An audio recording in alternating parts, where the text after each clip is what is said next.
నా జీవితం ప్రజెంట్ ఎలా ఉందంటే, నవ్వలేక, ఏడవలేక, నలుగురిలో నవ్వులు పాలవ్వలేక, అందరిలో నటిస్తూ లోపల కుమిలిపోతూ నీ జ్ఞాపకాలను నా ఊపిరిగా చేసుకొని, నువ్వు పంచిన ప్రేమని ఆయువుగా పెంచుకొని 10 మందిలో ఏదో అలా బ్రతుకున్నానంతే.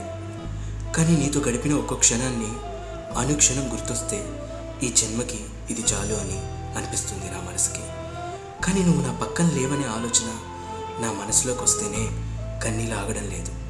ఈ క్షణమే నీ ఆలోచన నా మనసు ఆలోచించిన సమయంలో నా గుండె ఆగిపోయినా బాగుండు అనిపిస్తుంది. ఈ జన్మ ఎందుకు అనిపిస్తుంది.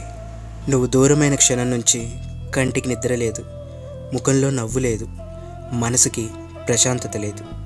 చెప్పలేనంత బాధ, గుండెల్లో తెలియని భయం, జీవితం మీద ఆశ తగ్గిపోతుంది. అన్నిటికీ కారణం నువ్వు నాతో లేదన్న వేదన. నువ్వు లేకపోతే బ్రతకాలన్న ఆలోచన లేదు.